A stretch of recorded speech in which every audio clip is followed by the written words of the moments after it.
नमस्कार, मैं हूँ आपके साथ अनिकेत राज और आप देख रहे हैं आप अभी तक। इस वक्त मैं मौजूद हूँ उत्तर प्रदेश के गाजीपुर में, जो कि कहा जाता है पूर्वांचल का सबसे हॉट सीट है गाजीपुर। हमारे साथ पूर्व जिला अध्यक्ष गाजीपुर के मौजूद हैं। सर, आपका आप अभी तक में बहुत-बहुत स्वागत और अभिनंदन है। भारतीय जनता पार्टी इस चुनाव में मोदी जी और योगी जी की योजनाओं के आधार पर जनता में जो काम हुआ है, उस आधार पर अपने आप वोट देगी। इस चुनाव में जनता स्वतः वोट दे रही है। प्रत्याशी गौण है, प्रत्याशी गौण हो गया है। भारतीय जनता पार्टी की नीतियों और रीतियों से प्रभावित होकर लोग वोट दे रहे हैं।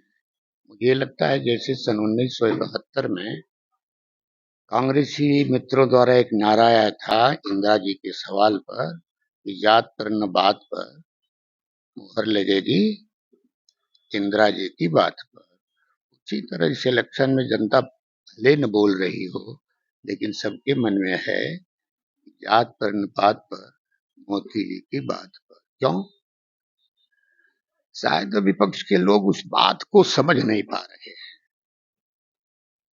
जो टपकती झोपड़ी में अपने नाबालिग बच्चों को माँ इधर से उधर हटाती थी कि भीग न जाए, उनको क्या पता मोदी जी ने जो आवास दिया है उसकी काट उनके पास कुछ है नहीं।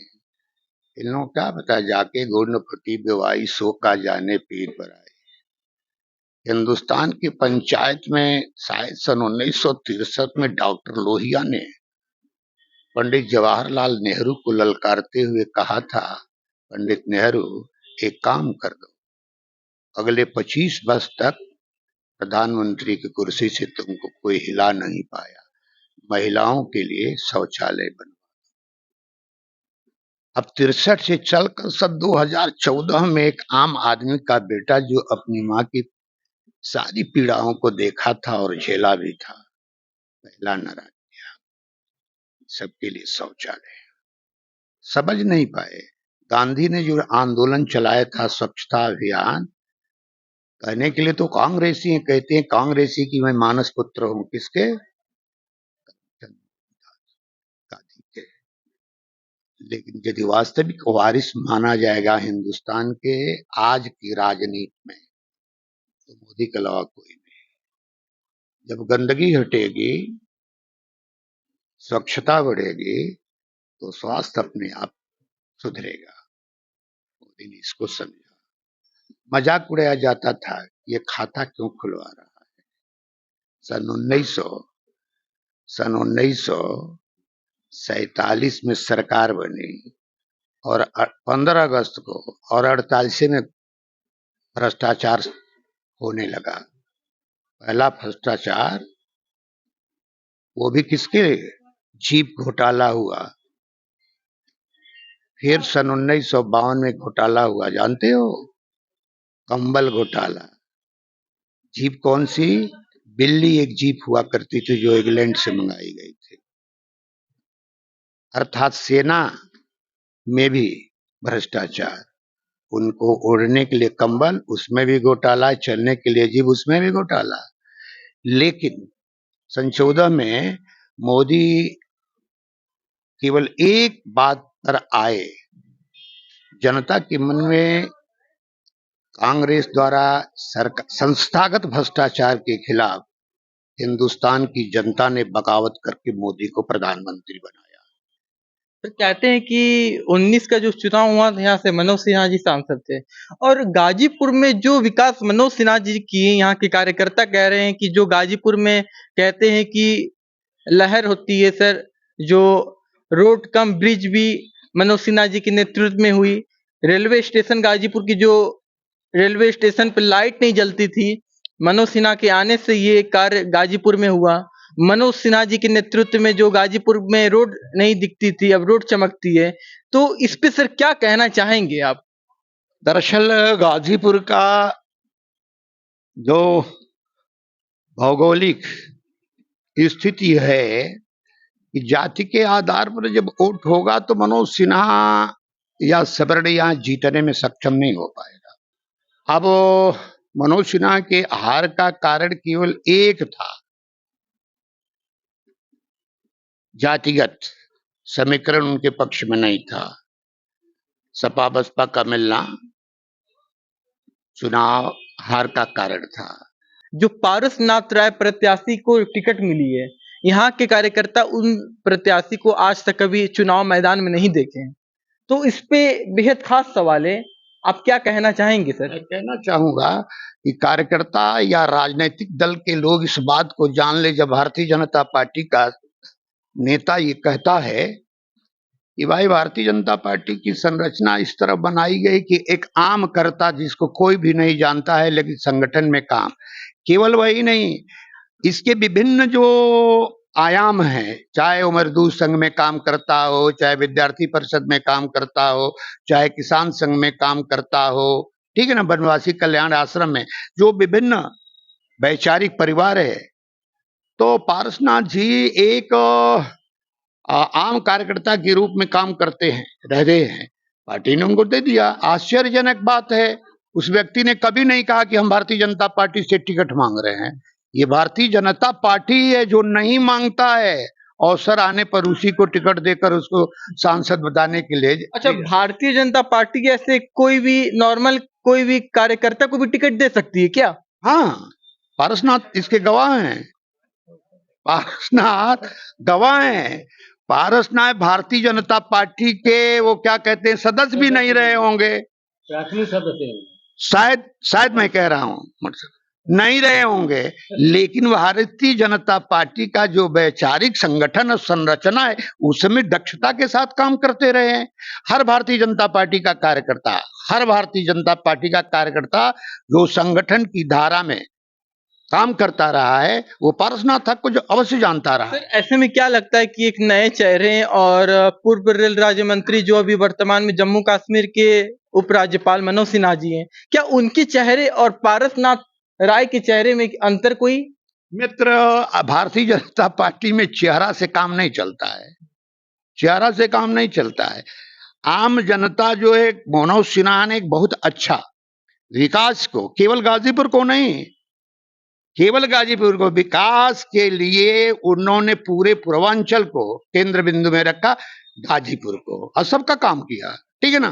क्योंकि भारतीय जनता पार्टी का मानना था कि गांव का विकास होगा, गांव का विकास होगा तो शहर का विकास होगा, शहर का विकास होगा तो देश का विकास होगा।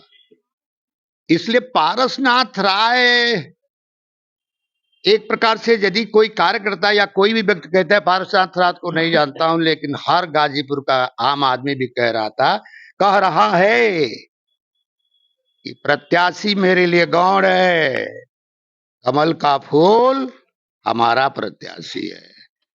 और पहले भी 3-4 महीना पहले भोपाल में देश के प्रधानमंत्री ने कहा था कि आज से ही तय कर लो, तुम्हारा प्रत्याशी घोषित हो गया, व्यक्ति कोई भी हो सकता लेकिन हमारा प्रत्याशी कमल का फूल होगा।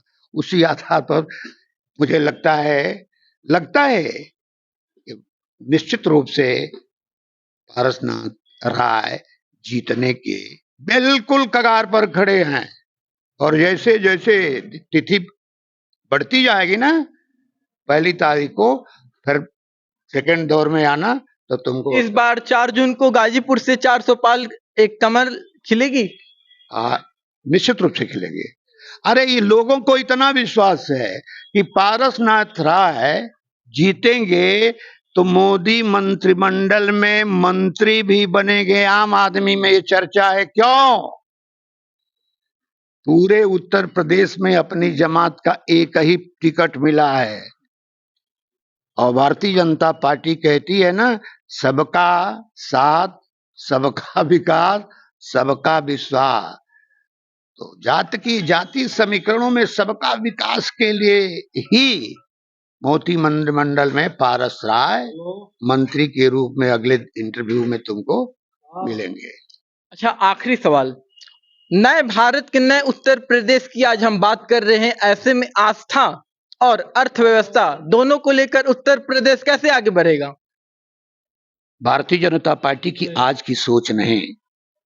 21 अक्टूबर सन 1951 में भारतीय जनसंघ की स्थापना कुछ मुद्दों पर, राष्ट्रीयता के मुद्दों पर, राष्ट्र राष्ट्र बनेगा तो उसका एक झंडा होगा ना, निशान एक होगा, ठीक है ना, संविधान एक होगा, जनता के लिए सारे कानून एक हो गए।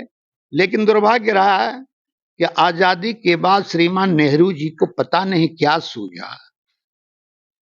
सूझा कि उन्होंने धारा 370 और देश की राजनीति की क्या विसंगतियां रही हैं। जो लोग कहते हैं जाति गणना कराओ, एससी एसटी को बैकवर्ड की बात करने वाले, उन लोगों से पूछा जाना चाहिए कि 370 लगने के बाद क्या जम्मू कश्मीर में बैकवर्ड का आरक्षण लागू हुआ था? क्या एससी एसटी का आरक्षण लागू हुआ था? क्या नहीं लागू हुआ था।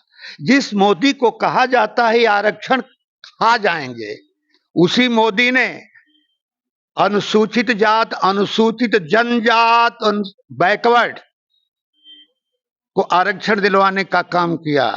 तो वही तो कहावत है कि वो कत्ल भी करते तो चर्चा नहीं होती, हम आ भी भरते हैं तो हो जाते हैं बदनाम।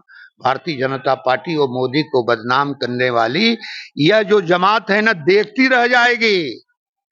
मोदी के नाम पर कोई भी प्रत्याशी हो, आज जनता ये नहीं पूछ रही है कि तुम किस जात के हो, बैकवर्ड हो, क्या नहीं हो, ये नहीं। वो केवल देख रही है कि राम मंदिर बनवाने का वादा करने वाली पार्टी भारतीय जनता पार्टी की। अच्छा, आपने जैसे बताया कि राम मंदिर, तो क्या इस बार 2024 लोकसभा चुनाव में राम मंदिर बेहद खास है क्या? हाँ, बहुत खास है। राम मंदिर के देखते हुए पार्टी वोट देगी? मैं कह रहा हूं। पत्रकारों ने पूछा कि माता जी, मुलायम सिंह जो है राम मंदिर बनाने वालों को गोली से मरवा दिए हैं, तो मित्र उन्होंने कहा था कि उनकर मतिये मरा गईल बा। ये महिला, हिंदुस्तान की महिला माँ कह रही है मतिये मरा गईल बा। हिंदुस्तान के किसी भी घर में जाओगे प्यारे, जिसके पास न वो जा रहे हैं, विपक्षी नहीं जा रहा है, न सत्ता पक्ष के लोग जाते हैं, हिंदुस्तान की महिलाओं के नाम पर ही भारत रहा है। और वो जो जिसको कहते हैं अनबोलता जानवर ना, तो भारतीय जनता पार्टी का अनबोलता कौन? हिंदुस्तान की आम महिला। जिस 3 तलाक से पीड़ित महिलाएं थी ना, मेरा नाम मान लो सोहन खान है या सोहन अंसारी है, मेरी महिला, मेरी पत्नी, मेरी बेटी, मेरी बहन जो 3 तलाक का दर्द झेली है या अपने कानों से सुनी है, वो कभी भी वोट डालने जाएगी, न भाई का रिश्ता मानेगी, न पति का रिश्ता मानेगी, न बेटा का रिश्ता मानेगी। एक रिश्ता मानेगी मोदी से, और वह बटन दबाएगी कमल के फूल। अच्छा, आपने बहुत समय दिया। एक लास्ट आखिरी सवाल मैं आपसे पूछना चाहता हूँ। गाजीपुर से मनोज सिन्हा जी के पुत्र अभिनव राय और विजय मिश्रा जी का नाम काफी चर्चे में चल रही थी। तो यहाँ के जो जनता कार्यकर्ता से मैंने बात किया, यहाँ के कार्यकर्ता कह रहे थे कि मनोज सिन्हा जी के पुत्र अभिनव राय जी को टिकट मिलना निश्चित है। विजय मिश्रा अगर अभिनव राय को नहीं मिलेगी तो विजय मिश्रा जी को मिलेगी। लेकिन जो पारसनाथ राय आ गए, यहाँ की जनता खौफ हो गई। पारसनाथ से खौफ नहीं है, न मनोज सिन्हा से खौफ है। उसको जो है अब वर्तमान दौर की राजनीति देखने, वो नहीं समझ रहा है कि मैं किस परंपरा के लोगों की जमात में है। मोदी जो है आज की राजनीति का कार्यकर्ता नहीं, योगी आज की राजनीति का कार्यकर्ता नहीं, गाजीपुर का आम कार्यकर्ता। और योगी, मोदी आम कार्यकर्ता को अच्छी तरह से जानता है। उसको सत्ता नहीं चाहिए, उसको लक्ष्य चाहिए। हमारे पुरखों ने तय किया था, क्या तय किया था कि रामलला हम आएंगे, मंदिर वहीं बनाएंगे। पहला था कि जहां हुए बलिदान मुखर्जी वह कश्मीर हमारा है। ये 84-85 में आया, हम अपने एजेंडे में लिए रामलला हम आएंगे, तो हो गया ना। और एक सिविल कॉमन कोर्ट देश में हम बनाएंगे। सीए आया ना, चिल्ला रहे हैं लोग ना, लोगों ने कहा था ना, लोगों ने कहा था कि 370 हटाओगे तो कश्मीर में खून की नदियां बहेंगी। एक कंकड़ नहीं चला। सीए भी लागू।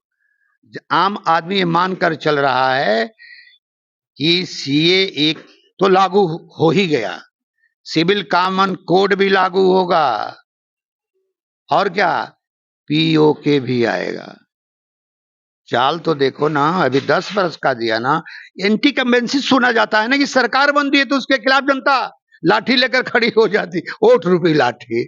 आज जरा देखो ना, देखो अभी मोदी जिंदाबाद, योगी जिंदाबाद, संस्थागत भ्रष्टाचार खत्म हो गया। अब रह गया ये भ्रष्टाचार, तो यार इस बार 5 वर्ष के कालखंड में ये भी समाप्त हो जाएगा। और तुमसे भविष्यवाणी करते हुए जा रहा हूं, तुम्हारा इंटरव्यू, कि जोगी मोदी या जोड़ी 29 के चुनाव में भी विजयश्री भारत माता को सेहरा के रूप में बांधने का काम करेगी। बहुत बहुत धन्यवाद। बहुत बहुत धन्यवाद सर, आप अपना कीमती समय दिए। कैमरामैन राज के साथ अनिकेत राज। आप देखते रहिए, आप अभी तक छोटी सी बड़ी खबर के लिए आप हमारे साथ बने रहिए। आप अभी तक उत्तर प्रदेश गाजीपुर। देश और दुनिया की खबरों से अपडेट रहने के लिए आप अभी तक न्यूज चैनल को सब्सक्राइब करना ना भूलें और साथ ही हर न्यूज का नोटिफिकेशन पाने के लिए बेल आइकन को भी दबाएं।